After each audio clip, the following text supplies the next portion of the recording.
Welcome back to the R-Rated Podcast. The R-Rated Podcast. This week's guest is... Welcome back to the R-Rated Podcast. Today's guest is Chloe Bellinger, and she is a singer and actress. Welcome. Thank you. How are you? I'm so good. I really am. It's getting hotter. I'm in a black turtleneck. Lights are on. yeah. I know, right? It gets hot. All of a sudden, you're like, wait a minute.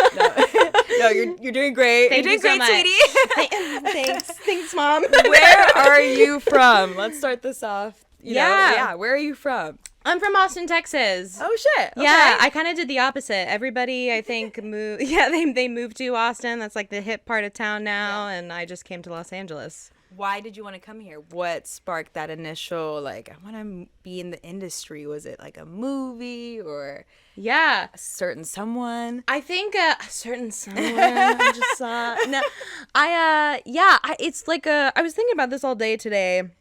Like what to say as an answer, and I think just because I figured it would come up, and I think it was like a very much a spiritual experience. I think I think a lot of actors kind of have this weird innate calling that no one can really pinpoint. But I was 6 years old when I found theater. Yes. Basically, I was a super lonely kid. Yep.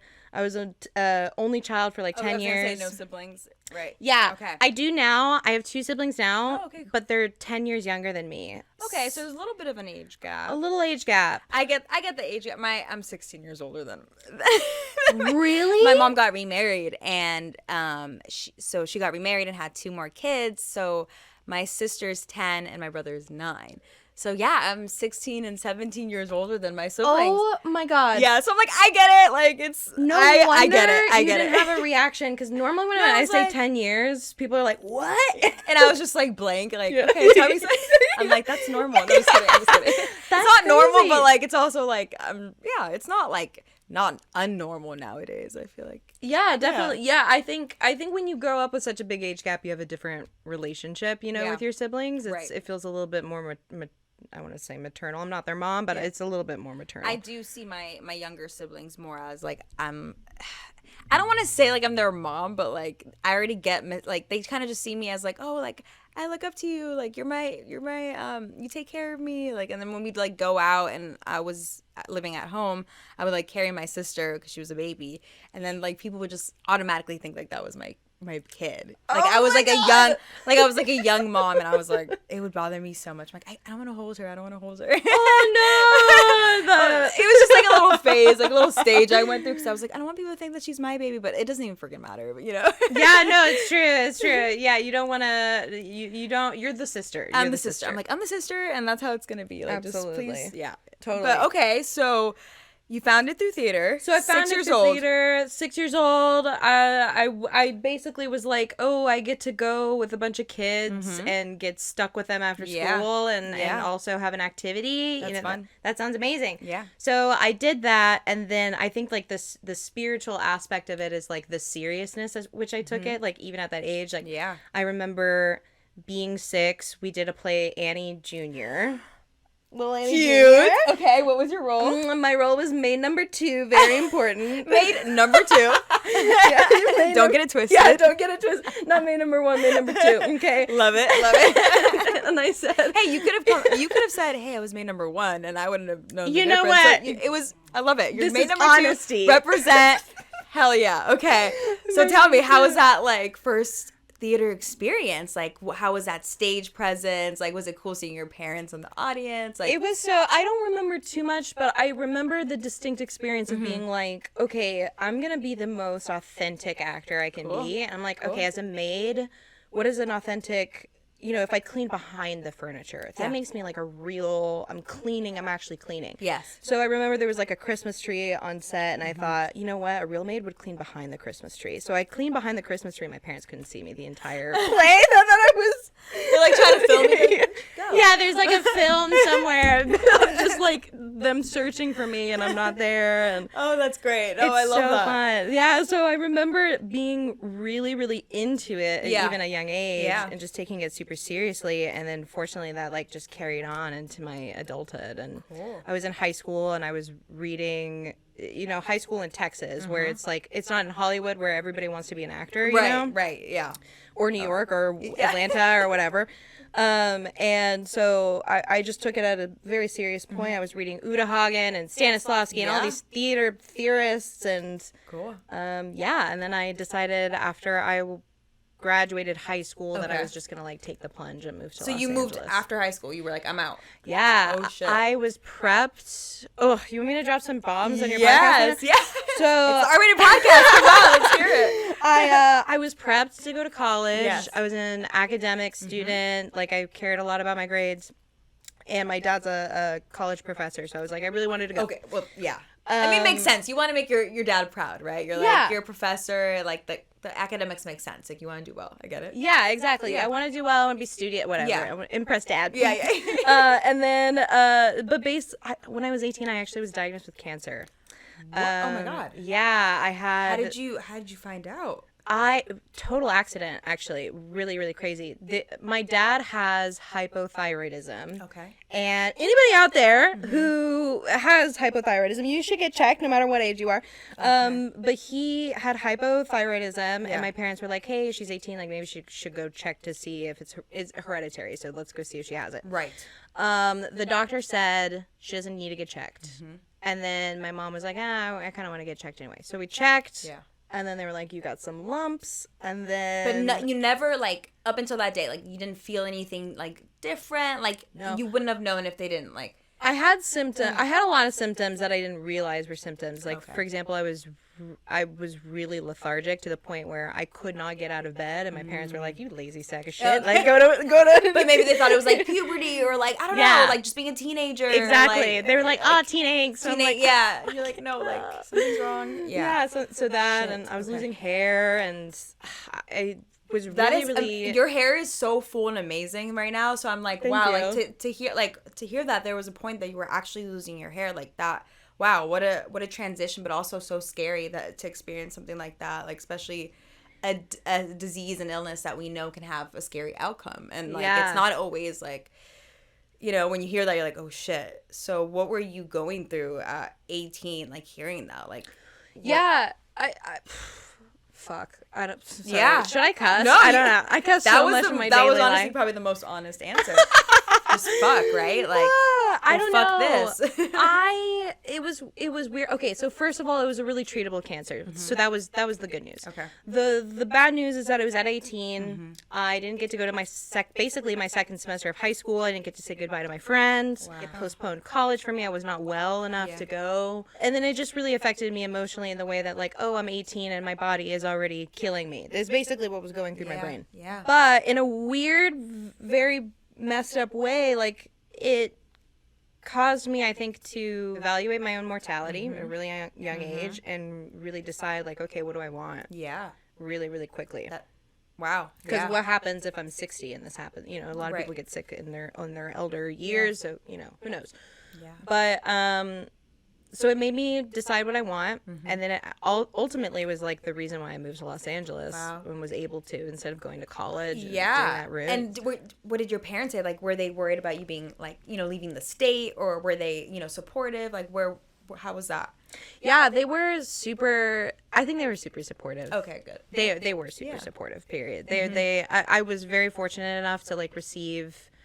The reason I got involved in this crazy business is I had a lot of encouragement, I think, from my peers and from my parents. To, like, go for it. And yeah, definitely. Yeah, it was just like a really good support system behind my back to be able to do this. So they were like, yeah, you have to go. Of course, they were sad to see me leave. Well, yeah. But it was the right decision. So now you're in LA.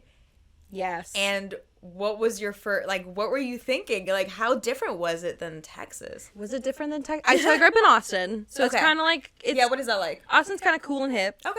So it's kind of eclectic. Okay. I say it's like the cool part of Texas. If anyone's asking. Okay. So different from LA. I mean, I certainly wasn't used to the big city. When I first moved to LA, I lived in a 2-bedroom apartment with 5 men. Okay, wait. I'm like, you're not gonna just skip over that. Okay, tell me. How did you find? Like, did you find this on Craigslist? No, this was through my boyfriend. Okay. So my boyfriend lived at. I was like, okay, good. yeah, Sounds more safe. I actually know several people who did that. No, actually. I know it's a thing. Like, and I think it was probably more of a thing in the past because it was maybe, I don't know if it was more safe, but now I would not trust to go on Craigslist to find a roommate. But there was a time where even when I was looking for roommates, like, you know, back like 7 years ago, I looked on Craigslist. I was like, oh, maybe. Yeah. 'Cause I got desperate at one point and I was like, I need someone to like move in and like pay this other room. Like, you know. You gotta do what you gotta do. Do what you gotta do, but you also gotta be careful because there's a lot of crazies out there. You're right. I lived with many. Actually, yeah. Okay, let's hear it. Most everybody was really nice. Yeah. Okay, so my boyfriend, we shared a twin-sized bed in a room, and then there was this other guy who lived on like another twin-sized bed, and he would wake up in the middle of the night screaming. He had really bad night terrors. So there was that would be a little scary. So there was that. Did you know that going into No. it? Oh, so it was like just a surprise one day, like bam, like surprise. I think somebody did tell me a few nights, like when I had just moved, and somebody warned me that it might happen. So I guess I was like a little prepared. Wait, how do you get like, hey, Johnny sometimes scares the shit out of us. Girl, I was young, I was naive. No, but everything was a surprise. Yeah, no, you know what? You said it right there, key. I was young and I was naive. I feel like now looking back, when I like look back at like right after I graduated high school or like the beginning of like college years, how like naive and stupid and just like how willing you're like, yeah, sure, I'll sleep on the floor. I'll do that. And now I'm like, I can't, like, my fucking back, my neck. No. Yeah, it's like a willingness. I'd rather go home now than, like, sleep over at a friend's house because I just want to sleep in my own bed. Like, it's sad. Like, I'm like, am I old? Like, no, you're not. You're comfortable. Back like, when I was younger, I was like, I'll sleep on the floor. We can all share, whatever. Let's share a bed, like, whatever. Like, whatever works. Like, I'll bring a sleeping bag. Yeah. And now I'm like, no, I'll just go home. Like. Yeah, now you have comfortability. Yes. You're stable Once you're now. comfortable, you're like, I'm not going back. No, absolutely not. It's so hard to go back. Absolutely. Yes. And I have a little bit like of PTSD from those days just because of like it was so rough in it, you know? Yeah. So there was that guy. There was another guy that came in. He said he was a Satanist and he was like from Utah or North Carolina or something. So your boyfriend didn't know these other guys? Like, these were just... No. Okay, so you guys were just meeting these people from, like, other roommate We were ads the Craigslist guys. You guys were... Okay. We were the Craigslist guys. They're like, these people might be crazy, but then you guys were like, no, they're crazy. Yeah, exactly. We were the nice, like, we were one of the nice ones trying to get some normal people into our apartment. Yeah. And some crazy shit happened. Oh. So that we just had people in and out all the time. We had bed bugs and we were too poor at one point. Oh my God. To get rid of it. Was horrible. So how did you navigate all of that in your everyday life and then also trying to pursue like your career? And I think when you first move to LA and especially when you're so young, you're just learning to live. You're just learning to survive. So in terms of like balancing what happened or balancing career and your livelihood, there was no balance. Okay. You were like, I was just fucking living. Yeah, like, I was just trying to survive. survive. Survive. You're like, actually, scratch that, survive. Yeah. Yeah, exactly. I mean, it was That's fair. When I think about it, I'm like, I just didn't have a choice. I just had to do it, you know? Yeah. You're just thrown into it. And when you're thrown into something like that or, like, different situations, that's how you learn. So, yeah. In the moment, you're probably like, fuck this. Why is this happening? This is the worst. Like, why me? But then later on, you're like, okay, like, you know, now I know not, like, what I don't want or what not to do or whatever it is. Absolutely. Yeah, you live and you learn, right?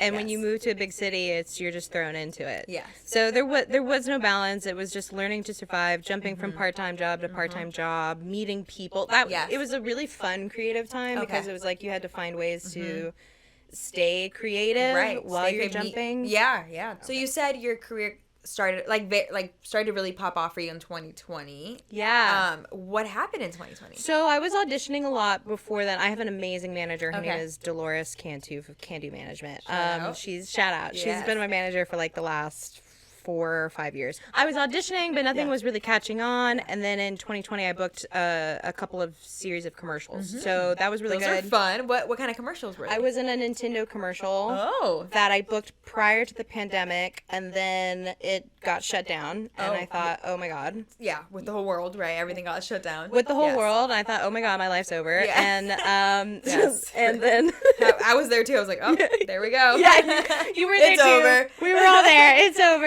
Yeah, it was a time. It was. So it was that, and then they brought it back actually, and they were like, we're just gonna do it in quarantine. Do you have? Oh, good. And they still reached out and they were like, okay, great. Because sometimes if they like, restart something, like, I don't know, that maybe it's like a fresh start or whatever. So that's good that they recast. Yes. I totally threw it out of my brain. I was like, it's gone. Great. I'm Well, not no, getting it. that's awesome that they called you back. And what was the what were you doing in the commercial? Oh, we were just. What was I doing? I was raving about Mario's anniversary. Hell yeah. But what's hilarious is that my boyfriend, he's like a really big Nintendo fan. Yes. And I don't really know that much about Nintendo. Okay. But Okay. so the audition was like super fan. And I was like, okay, I'll just go and I'll improvise and I'll be like, I love Mario. Fake it till you make it. Fake it till you make it. I think the line that got stuck in the commercial was like, they were talking about a video game where Mario wears a cat suit. And I've never played that game in my life. I had no idea. I don't think I've played that one. No. I mean, I do like Mario, but I don't know all the, like, there's so many, like, little, like, games from, like, the Mario universe. Like, there's, like, Mario Party, like, Mario Kart, like, Yoshi, then there's Kirby. I'm like, okay, like, I haven't played all of those, so I'm sure there's a ton of games where, There's so many. Yes. There's like hundreds. Yes. I didn't know anything. I knew I didn't know anything. Nothing. And they were like, "Oh, tell us what you think about this and this and this." I'm like, "It's great. Yeah. Love it." And that's it. That's basically all And I that's did. how you act. And that's how you act. That's how you improvise. Yeah. And that's why I got booked. Yeah. Exactly. Exactly. I love it. That's really cool. That is amazing. And was that like 1 or 2 days? Like, how fast? Like, what did it look like? Like, do you get a call sheet? You're arriving at like a decent time, or is it really early? So that's the thing, is that because it was during quarantine, we filmed it in our apartment. How did that work? They brought all the gear to our apartment. Like, they just dropped it off in a box and you set it up? Kind of. They dropped it off at our front door. They weren't even allowed to come into our apartment because of COVID. Right. So we had to be the camera operators. Did like, they pay extra for that? no. Yeah, I know, right? Like, I'm writing, I'm directing, I'm acting. I know, I'm doing it all. Gotta ship this back. Gotta put this on my resume somewhere. You know? For real. No, we did. We did it. But No, once you really start to think about it, you're like, huh, maybe I should have asked. yeah, right. I know. Yeah.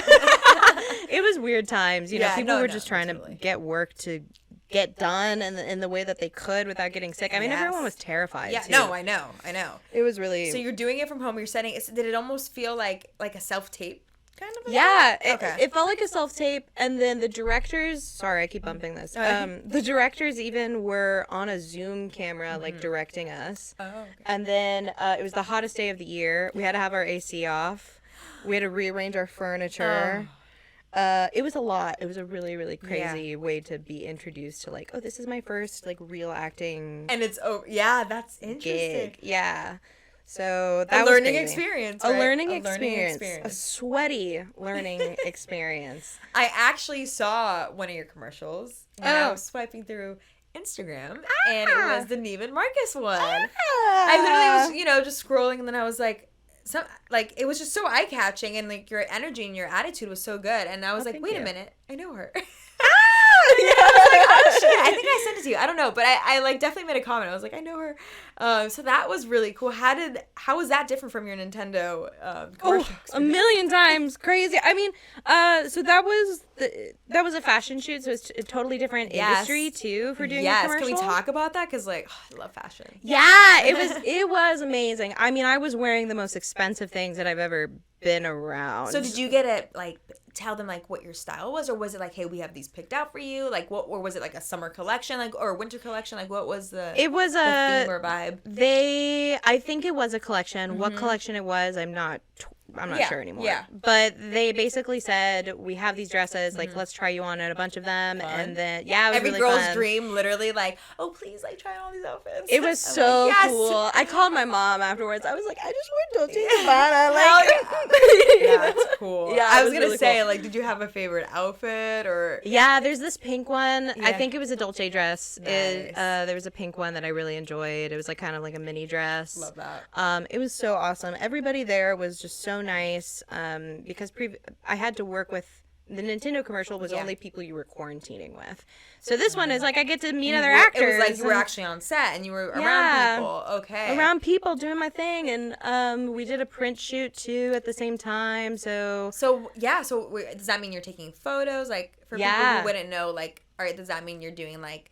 So was this targeted for TV commercials or for more social media stuff? Or like, what was the goal with? So it was both. It Okay. was TV, it was social media, and it was print. Cool. I have not seen the print work, so I have no idea if they actually used it, Okay. if they're gonna put it out later, or Yeah. if it's somewhere I've never seen. Right. You know, they had one TV spot with Stevie Nelson, who she was like the Neiman Marcus girl. Okay. She was amazing, and then we did also social media stuff. Cool. So I was just like trying on a bunch of different purses, and Yes. shoes, and Yes. stuff. That's where I saw you. Yay! Yeah, a lot of people from school and stuff like messaged Yeah. me with photos, and that was a That's really cool cool. experience. That's really cool. Yeah, finally to have people And that was also see like a stuff. day shoot, because these commercials are more they're quicker, right? Like Yeah, they're quick. Yeah. There was it was 2 days. So it was days. first day filming the commercial, Got it. and then second day was doing all the print work and doing all the photos. Fun. Yeah. Fun. And how do you feel like? How was your set experience there? Like, did you feel like? Do you feel like everyone's getting treated well, like equally? Because there's a little bit of a hierarchy in on film sets, but like print and like, Yes. like how was that? Was that different or similar? Was it different? No, I've been really fortunate to work on really good sets Good. so far. So That's amazing. let's keep the trend. Yeah. But Knock on wood. It was, Just yeah. kidding. It was really, really cool. Somebody did make the comment at one point about like fashion shoots can sometimes be tricky because it's a lot of personalities.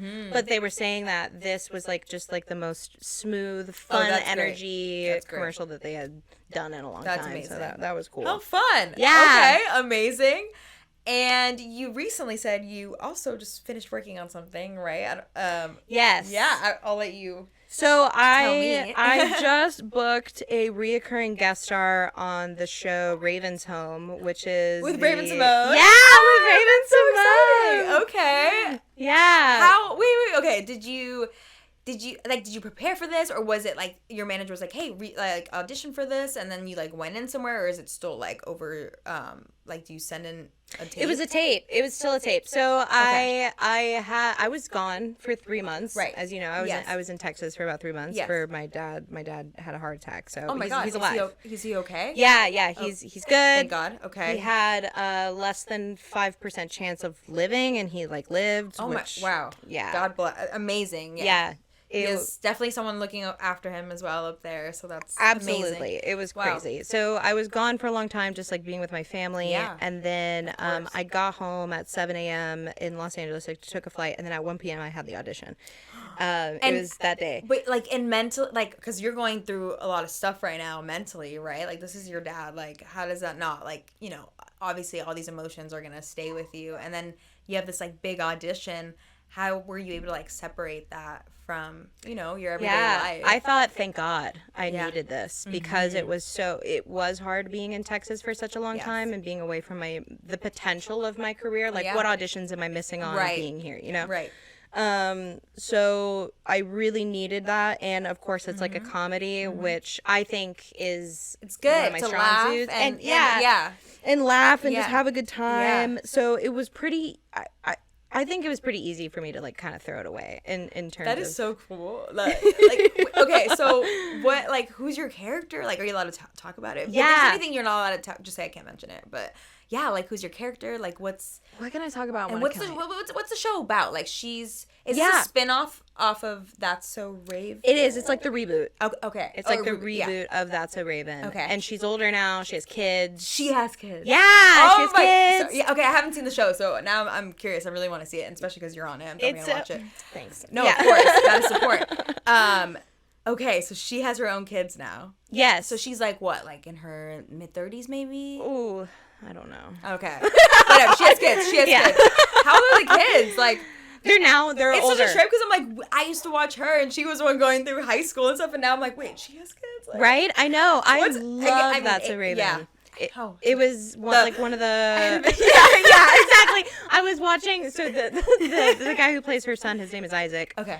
He plays the character Booker on Raven's Home, and I remember going to set being like, because he now also has psychic powers, and I was just like, I just want to watch him do the whole Yeah. It was Oh, I'm really so fun. glad that they kept that in there. That it's like a genetic thing. It like got passed down into like the family kids, like the genes. Can you imagine what That's what cool. a crazy thing to it That's was fun. I feel like that's good. That's definitely good energy, and I feel like Raven Simone would just be fun to work with. She is amazing. Yeah. I got a call. So the casting director, Suzanne Goddard Smith, she called me before, right, like kind of right after I booked the job, and she said, "Hey, I just want to run through the show. I want to talk to you about the table read and how it's all gonna work. Make sure I'm prepped."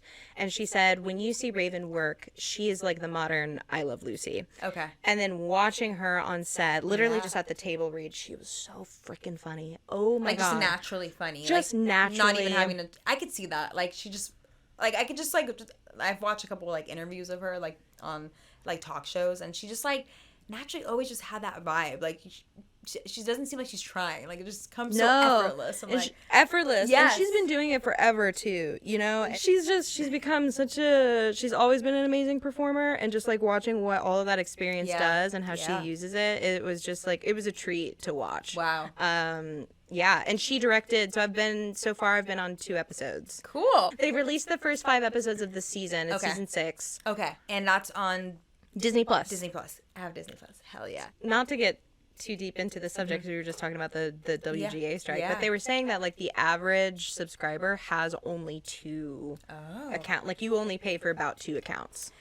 Because how could you afford like all 5 or 7? That's crazy. Yeah. Like, it's absolutely crazy, and that's not the only thing you're paying for, you know. So it's like really an extra $100 just to have access to your shows or movies. Like I feel like it would just make more sense to have one platform that offers all of it. Yeah, I don't know. we've been saying that. I've been talking to some friends about that. It's just gonna go back to cable, the way that it used to be, but just streaming on demand. And everybody's just gonna have to be on one thing, and we'll see. Yeah, we will see. You heard it here first. So, how would you compare your days on Raven's Home, like from the past stuff that you've worked on? I know, like you said, sets have been great. They've been treating you well. Like, how was like Crafty? How was like your hours? Was it 12-hour days? Because this is a TV show too, so it's a little different than when you do a movie. It's true. I worked on one other TV set. I did a co-star on the show Grownish, which also is nice. Disney Plus. Yes. Yeah. And first Who of all, was your character on Grownish? I played a character named Tiffany. Tiffany. And Love it. she can't stop shitting with the door open. That's literally the character. Wait, when you got called and be like, all right, we got a role for you. yeah. What was your reaction like? You're like, you know, fuck it. Like you have to be open because you can't judge your character. Right? You No, have to be absolutely open to not. I'm open to it. it. Some people don't like closing the door. It's fine. Some people don't like closing the door, and she's all about it. She wants everyone to know her business, I guess. I don't know. No, it was really funny, and it's funny because there's like a theme a little bit with my auditions that have something to do with that. Like, not, I don't know why, but there's maybe that says something about me, dude. Do you feel like you're getting typecasted? No, not typecast, but a lot of auditions I've have to I was do like, wait a minute. with like weird. I don't want to say this is starting to get gross. It was, like, but it has to do with like. There was another. Okay, for example, on Raven's Home. Yeah. Oh fuck! I can't talk about this actually. Oh yeah, no, don't want to get you in trouble. Damn. What? We'll skip this Anyway. part. So were you doing like 12-hour days, or were they shorter? Or... Yeah, they were long. My Grownish, I was in for like one scene. It was really small co-star. So, very, very short day. I would probably say like 8 hours, maybe. You're in your trailer for like 90% of the time. Right. So in terms of like difference, I think just like the Ravens. Well, Ravens Home also was multicam, which is totally different than shooting like just with a single camera. So you just gotta be ready at all angles. You're like, Yes, it's so hi. Oh my god. Was that nerve-wracking for you? Like, was that scary? I was so terrified to go on the set of Raven's Home in the Yeah. first place, and I was thinking to myself, like, right before, I was like, oh my god, what if there's a live studio audience? What am I gonna do? Yeah. It's just so much like theater, Yes, basically. I think it would have been exactly like theater. Right? Yeah, it is. And film at the same time. It's like a 2-in-1 almost. Yeah, exactly. I learned so much on that set too. I did theater for 90% of my life, but I haven't done it in a really long time, like probably 7 years. Okay. So being on set that was a lot like theater, Yeah. I had to kind of like relearn some things about Right. like, oh my god, I can't turn my back. And stage presence too. Stage like, presence. I spent a lot of time when I first moved to LA learning how to like act smaller. Yeah. Instead Yeah. of being big Yeah. for stage. And my personality is pretty big, so Yeah, that was yeah, yeah. always kind of a challenge. And all But of I a think sudden, that's fun. I think that's good energy. I think that's why you fit like that, like Raven's Home, so like that vibe too, because it reminds me of like the shows we used to watch when we were kids, like Wizards of Waverly Place, like Hannah Montana. Like they just had fun, like energy, and you remind me of that. You fit that very well, and I think you can make people like feel good. So I think that's good casting. thank you so much. Yeah. It was definitely a good fit. I love comedies. Doing Yeah, comedies yeah. is like my bread and butter. When I was getting into acting and I wanted to be like, I was like observing TV and film in a more serious way. Like Judd Apatow films were my bread and butter. Yeah, So now like working in the industry and like kind of climbing the ladder, I'm like, the more I can be in comedies, like the more I feel at home. I love it. Yeah. I love it. So the whole industry is on pause, not really looking for anything at this point in solidarity with the WGA. Yeah. But before that, it's just like it's working this job and then just trying to find something else. I was auditioning for a couple of feature films. Oh, and cool. Yeah. Comedies a couple, or actually a drama comedy. Okay. A dramedy. A dramedy. So yeah, Fun. so some of those Yeah. and it's just like trying to. Now I'm at a point in my career where I did a dive on Google the other day. I was like, okay. There's like 5% of actors in the world that make money doing this. So I'm really, it's crazy. That makes you're like, what? That makes you really think about things, right? Is that not insane? And not, I feel so freaking lucky to like be able to make money doing this a little bit. Yeah. And now I'm like, okay, what do I do to continue it? Right. And That's exactly the question. Like, when you book something, how do you keep it going, right? Like, you don't want to lose, like, if you're honest, you want to keep it going, but it's not that easy to just jump around to, like, the next big show, No, right. So it's like, how do you do it? Like, nobody tells you, like, okay, if you do this, you'll for sure, like, be a TV star, you know? Yeah, it's true. You have to start building. I've been thinking about a lot of actors that I really admire and how they've built their lives and kind of like trying to emulate that. So I spoke about Judd Apatow a minute ago, and one of the things that he taught his crew of people like Jason Segel and Jonah Hill and Seth Rogen, all those people. I love those. The icons. He told them in the Freaks and Geeks era that they needed to write their own stuff if they wanted to continue in Hollywood. Yeah. And I was like, well, Judd Apatow isn't telling me this directly, but who am I not to take that advice, Yes. you know? Yes. So I think right now it's like writing, Give yourself opportunities. Like, don't wait for it, right? You had a guy on your podcast that said that. Yeah, Yes. no, it did change my like perspective on a lot of things, because I've been waiting, kind of. I don't know if I've like been like waiting, but I have been like, okay, like maybe like things will get better. I guess I have been waiting, and I'm realizing like, no, I shouldn't wait around for anybody or anything. Like, I'm the only one holding myself back. Like, if I really want to see like, you know, I want to see like my like advancing in my career, then I have to like keep writing. I have to not like, you know, as soon as I hit writer's block, be like, oh, like forget it, like, and be over. Because that's what's been happening. Like, I have an idea, I'll write it, and then I'm just kind of like, any little thing that kind of like comes in the way where I'm like, oh, I don't know what I want to write for this, and I just stop, and I like don't really like go back to it, and that's so bad, because I'm like, what am I doing? It's like, normal though too. right, but it's also a really bad habit. So I'm like, no, like, you're like sitting here complaining about not having like, you know, getting directing gigs or not getting opportunities, but like you could also like write stuff for yourself and just, you know, double your chance of getting stuff out there. So here we are. Absolutely. And I released a song in 2022. So when did the singing come in? The singing came in, I've been singing all my life. Okay. because I was doing musical theater a lot, but I Right, never Amy. thought I was good. To be honest, What? I thought I was Why? kind of bad. I don't know. I grew up around a lot of really really talented vocalists. So Austin like has a very intense theater scene. I don't know why. It's like a very strange town to have that, but they do. Okay.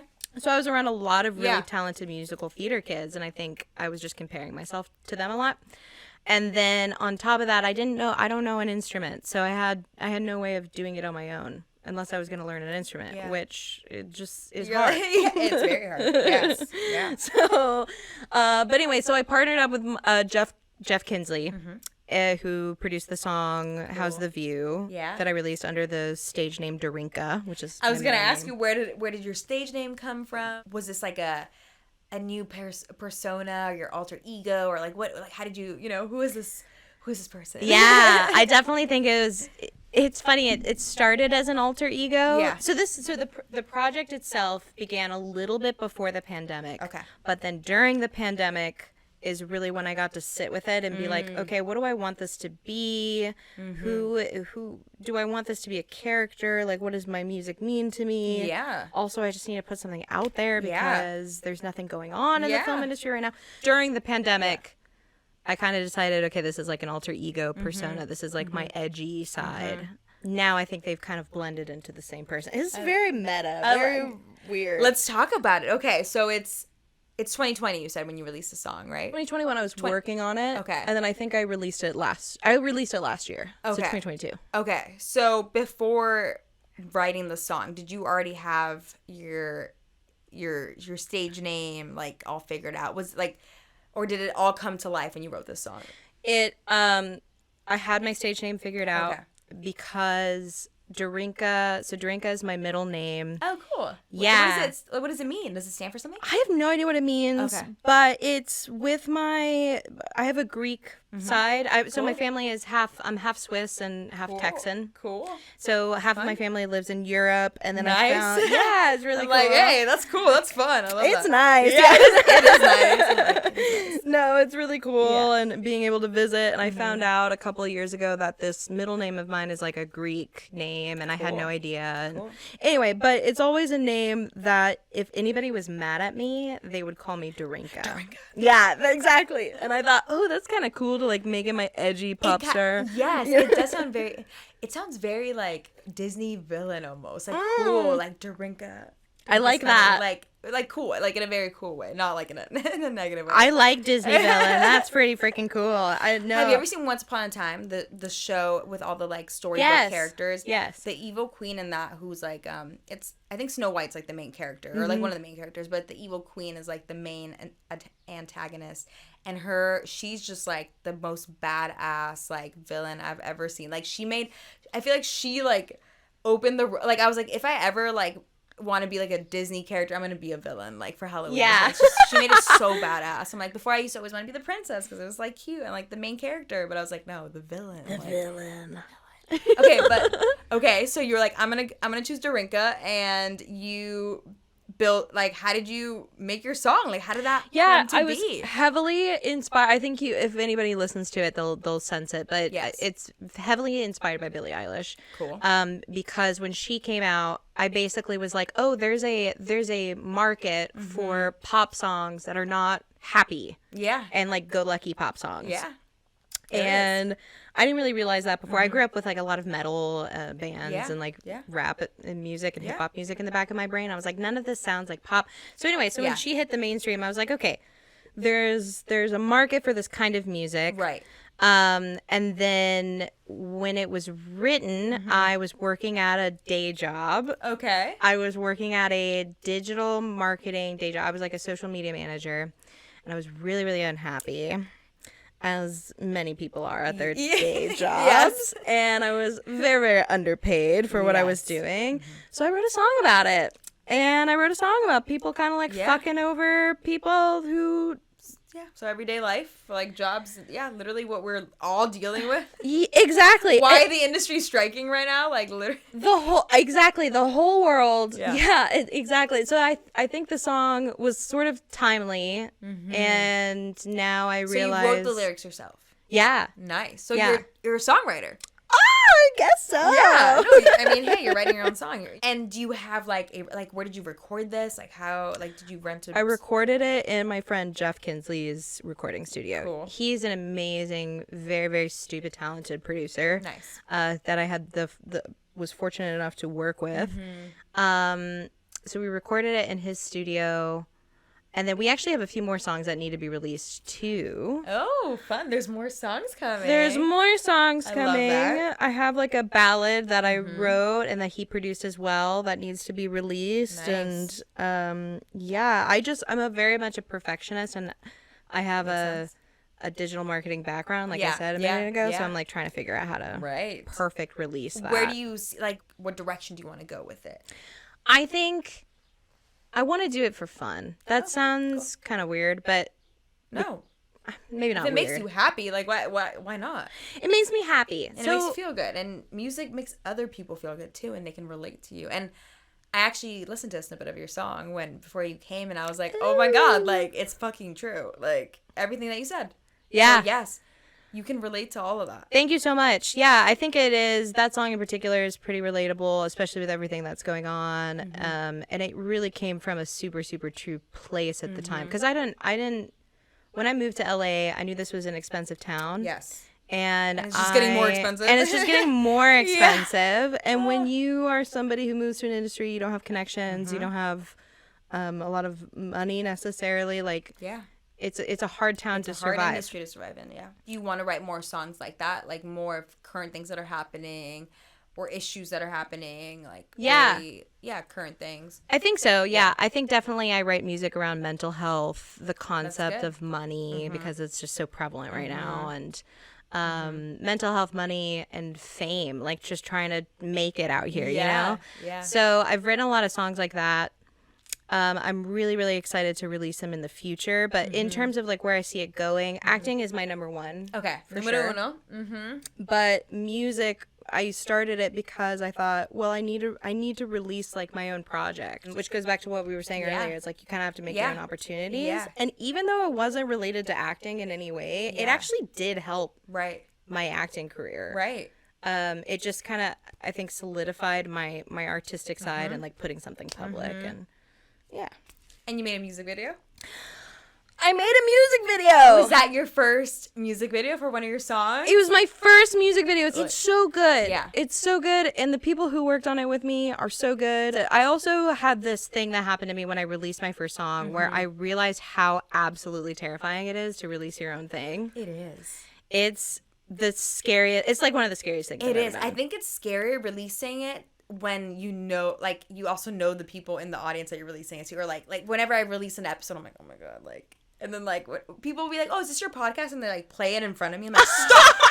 They're like, is this you? Oh my like, because you know, they're Let's like, look it listen up together. Yeah, and I'm like, that's not what I want. I'm like, if you love me or respect me, listen to it on your own time. Oh my God. Because it's just like awkward. I'm like standing right there, like, welcome back to the R-rated podcast, and I'm just like staring at them, like, right here. Yes, it's so awkward. I'm like, are we gonna continue our conversation? We're gonna watch the podcast. Was now. that my This is cue? what's Like, happening. oh, like. I know, it's so weird. And when I finished my song, I had that moment too where I was really excited to show some of my friends, and I'd be like, okay, let's listen. And I press play, and I realized this is really awkward. Like, I don't want to watch them listen to the song. Well, you care about what they think, and like, also, I mean, as long as like, I mean, you shouldn't care about like what people think, but also like they're your friends, and you want to, like, this is something you've been working on, like this is, you know, showing your creative side. So like, it's not that like you want their approval, but you want like for people to like it and like show you like, hey, I'm on the right track, I'm doing something good here. You know? So it's like a weird balance of like wanting people to like it and not needing their approval, but like, you know, you want people to see it and like give you feedback. Yeah. The only people's opinion I care about are the people I know. Yeah. And the friends that I have. Yeah. Also because we all know such talented freaking people in our circle. Yes. So their opinion means everything to me. So it's less about like, if somebody enjoys the song, that's all well and good. Like I'm really thankful if somebody who doesn't even know me like listens. But damn, if my friend don't like it, I don't know what I'm gonna do. Oh no. You know? Yeah. No. How do you handle that kind of stuff? Because like for example, if you record an audition tape or like a song, like, are you sending it out to anybody for feedback before sending it into like the auditions? No. Or you're just like, fuck it, I trust it, I'm going in. I'm trusted. I'm going in. Cool. Acting is different in the way that I'm actually I'm more secure in acting than I am in singing. So there's that. But then more confidence. there's more confidence, and then also acting is so much of a throw it at the wind and say fuck it type of thing. Like you have to throw your audition tape, hope for the best. I don't think that anybody's critique is necessarily going to change it so much. So I find it like a deeply personal experience to just submit a self tape. How do you deal with maybe not getting a response back from a person that you submitted, or like a production you submitted to? Like, how do you avoid it like affecting the ego or like hurting your feelings, you know? Because like nobody wants to get rejected. I know. It's a skill. It is. Yeah. Can you share that skill? Yeah. I would like to know this skill. It's a hard skill. Being rejected is for sure a skill. Yeah. And for a long time, especially when I wasn't working, those like never getting anything back was freaking hard. Yeah. And I can't even tell you how many times I've just sat in my bedroom crying because I was like, oh, I really nailed this tape and I didn't get anything back. And so many people, so many actors in particular go through that. So many people in general go through that. If somebody doesn't respond to your email, it gets hurtful. Yeah. The thing that they say in the acting industry is like, you just have to let it go. Yeah. Which is, I hated hearing that. Yeah. I was like, that's nice. Yeah. Do you have anything else Yeah, literally. for me? It's like, okay. But it is true. Like, don't hold on to it. Like, it's just another audition. I know it's like, it's hard not to like, be like, but why not me? But honestly, like, all you need is one yes. All you need is one yes. Yes. All you need is one yes. All you need is one yes. Every actor has 10 million self-tapes that they've submitted compared to the ones that they've booked. Yes. And that's okay. That's part of the process. Yeah. I think that's also what helped me. I was like, I'm going to get rejected. Yeah. Not everybody is going to love me for this part. And that's okay. The right one will come. Yeah. Get rejected. Don't be afraid of it. In fact, I think that's what stops a lot of people from pursuing this in the first place is just like the fear of rejection or releasing something. Yeah. Like it's just the fear of whether somebody's going to like it or not or whether you're going to succeed or not. And you just have to say fuck it and do it for yourself. Okay. I was going to say, if there's any tips you could give on like, what would you say to someone who wants to release a song that it's their first time releasing a song or a mixtape or like just go for it? Yeah, just go for it. Make yourself proud. Yeah. There's some Make yourself proud. I like that. Yeah. There's some self-tapes that I've done that I'm like, damn, that was a really good self-tape. I didn't hear anything back. That's gonna stay in the archives. I like that. It's gonna stay in the archives, and maybe I'll watch it 6 months from now, and I'll think, damn, you could literally combine all of your auditions and make it like make it like a little like let's say like 10-minute short film of like all the auditions that you've ever done. That could be cool. Absolutely. My manager Dolores, she's been working in the industry for like over 50 years, so she has all of these photos from the time when she was acting as well and doing things, and she's like an archive, and that's really taught me that like I have to save everything that I do. So I have like a little folder with all that's cute. That I've ever done. Super cute. I love that. No, you need to document the journey. You have to celebrate. My last question, where do you see yourself in 10 years? Ooh, I see myself on the billboards. Yeah, you didn't even have to think about that. You were screen. She's thought about this before. No, I mean I see myself I believe heavily in manifestation. Yeah. And I see myself being in TV. And I see myself working. I see myself as a working actress. Totally. I don't know to what degree that means, but I want to make my career in this and make money doing this. And I'm damn resourceful, so like I'll figure it out. You're already doing it. You're already doing it. Give yourself some credit. Thank you. Definitely, and that's for sure. It's already happening, so it's definitely gonna happen because you're already on the right track. Thank you. It's gonna be super exciting to watch the journey, and I'm excited to watch you on Disney Plus. Yay! If there's any social media or where we can find your music or any stuff. Yeah, follow me on Instagram at Chloe Bellinger. That's where I post some of my stuff, just my life. Yeah. And then if you want to follow me on Spotify, my name is just Darinka, Darinka. Nice. All right, give her a listen, and I will see you guys next week. Thank you.